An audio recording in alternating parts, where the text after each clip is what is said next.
very happy and powerful birthday to the amazing actress Yami Gautam, and তার সাথে সাথে প্রতীক বাব্বারেরও আজ জন্মদিন, তাকেও বেশ করে দিচ্ছে very very happy day ahead। আর এখন 107.8 পাওয়ার এফএম জিও কলকাতায় তুমি আছো সৃজন আর মালিকার সাথে। কথা হচ্ছে সংস্কৃত ভাষা নিয়ে, কারণ সংস্কৃত has been introduced as the third language এবং সেটা কিন্তু কেন্দ্রীয় বিদ্যালয়গুলোতে ইন্ট্রোডিউস করে দেওয়া হয়েছে। আর তোমার কাছে আমরা জানতে চাইছি যে ইনফ্যাক্ট তোমার কি মনে হয় এই যে ভাষাটা ঢুকলো স্কুলে, এবার কি মানে ভাষাটা কোনো এক্সট্রা ইনপুট নিয়ে আসবে, কোনো এক্সট্রা মানে এই ভাষাটা জানতে পেরে কি তোমার মনে হয় কোনো অ্যাডিশনাল অ্যাডভান্টেজ আমরা পাবো? সে ব্যাপারেই আমরা কথা বলে নেবো এখন সাহিত্যিক রামকৃষ্ণ ভট্টাচার্যের সঙ্গে। ফোন লাইনে ওনাকে পেয়ে গেছি।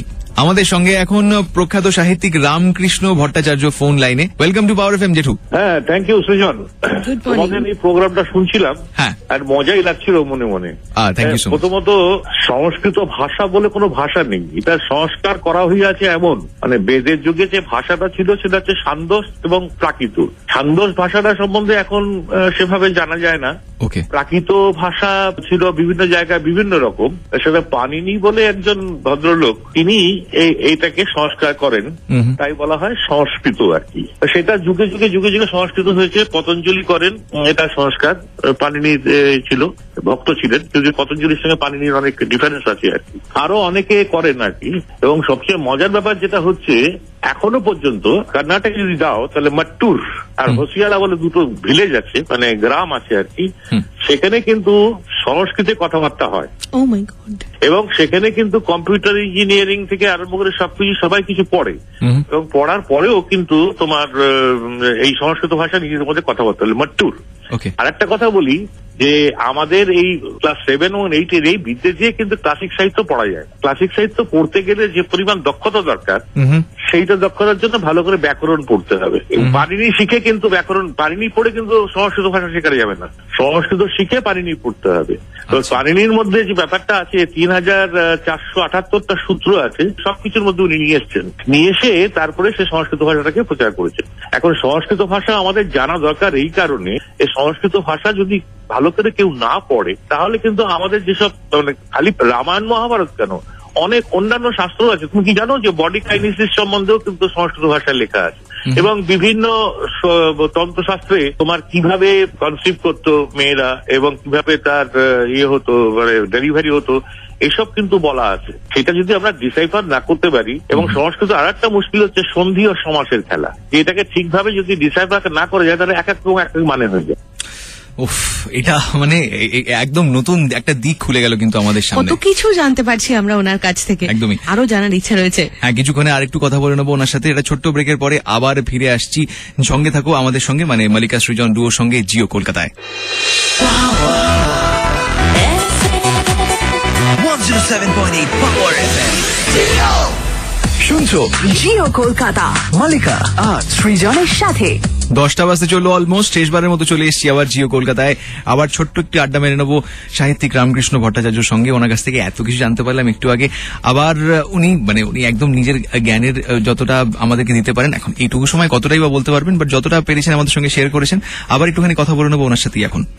বিদ্যাসাগর যখন বিধবা বিবাহ প্রচলন করতে উদ্যোগী হন, তখন বাংলার পণ্ডিতরা তো বেঁকে বসলেন, কিন্তু বিদ্যাসাগর সন্ধি ও সমাসের ব্যাপারটা এমন ভাবে প্রাঞ্জল করলেন, গেলেন কাশীর বিখ্যাত পণ্ডিতদের কাছে।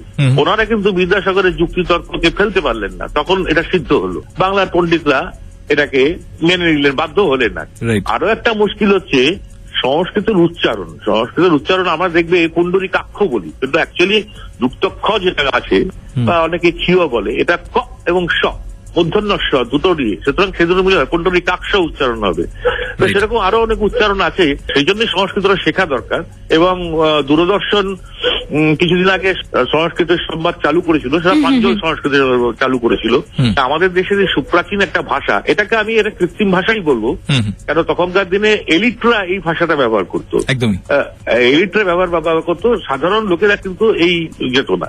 অনুষ্ঠানটা খুবই ভালো লাগছে, তোমরা সংস্কৃতের মতন একটা সুন্দর বিষয় নিয়ে আলোচনা করছো। আবার বলছি, এটা কিন্তু এলিটদের ভাষা ছিল, সুতরাং এই সাধারণের মধ্যে ছড়িয়ে দিতে গেলে কিন্তু আমাদের একটা উদ্যোগ নিতে হবে সকলেরই। কিন্তু এই 7-8 সংস্কৃত পর্যন্ত দিয়ে কিন্তু এটা কিছু লাভ হলো না। শেষ পর্যন্ত এই নোরা ব্যক্তির উপর দাঁড়া এই পর্যায়ে রেখে দাঁড়িয়ে গেল আর কি। একদমই। থ্যাংক ইউ সো মাচ জেঠু। আপনাকে আবার ফোন লাইনে নিয়ে নেবো কোনো একদিন, খুব শিগগিরই। Thank you very much. এত কিছু জানতে পারলাম। Thank you so much. Thank you. Wow Srijan, thank you. কালকে ওনার সাথে ফেসবুকে আমার অনেকক্ষণ কথা হয়েছে এবং মানে ওনার স্টেটাস আপডেট গুলো আমি নিয়মিত পড়তে থাকি। আর উনি এত সুন্দর লেখেন। ওনার তো 2টো বইও বেরিয়েছে এবারে বইমেলা, আর থার্ড ওনার পুস্তকটি বেরোতে চলেছে পুস্তক মেলায়। পুস্তক বেরোতে চলেছে, সংস্কৃতের এফেক্ট চলে এসছে আমার উপর এখন, মানে 3য় বইটি বেরোতে চলেছে এবং সেটার দিকেও আমি তাকিয়ে আছি। এবং ওনার বইগুলো আমি এখনো যদিও পুরোপুরি পড়ে উঠতে পারিনি, বাট খুব শিগগিরই পড়ে নেবো। এবং তুমিও যদি ওনার বই পড়ে থাকো বা না পড়ে থাকো, তুমিও পড়তে পারো খুব শিগগির। আর ওনাকে আবার খুব শিগগিরই নিয়ে নেবো, যেরকম ওনাকে বলে দিলাম। আর এখন আমাদের যাওয়ার সময় হয়ে গেছে, বলে দিই আমরা ফেসবুকে আছি। আরজে মালিকার আইডি হলো RJ_MALIKA।